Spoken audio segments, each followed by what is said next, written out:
നമസ്കാരം, വെട്ട ന്യൂസ് ക്യാപ്സൂളിലേക്ക് സ്വാഗതം. മിത്ര ഡയമണ്ട്സ്, താഴെപ്പാലം, തിരൂർ.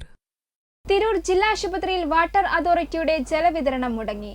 ആശുപത്രി ജീവനക്കാരും രോഗികളും കൂട്ടിരിപ്പുകാരും ഏറെ പ്രയാസത്തിലായി. കാരത്തൂർ പൈപ്പ് ലൈൻ പൊട്ടിയത് മൂലമാണ് ജലവിതരണം മുടങ്ങിയത്.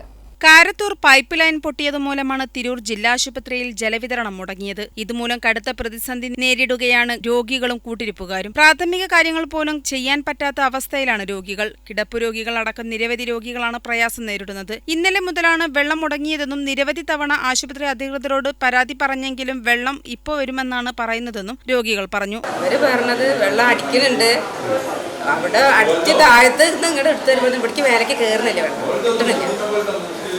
2 ദിവസമായി ഇന്നലെ തുടങ്ങിയതാണ്. വെള്ളമില്ലാത്ത കാരണം പ്രാഥമിക കാര്യങ്ങൾ പോലും ചെയ്യാൻ പറ്റുന്നില്ലെന്നും ശുചിമുറികൾ വൃത്തിഹീനമായ അവസ്ഥയിലാണെന്നും രോഗികൾ പറഞ്ഞു. വെട്ട ന്യൂസ്, തിരൂർ.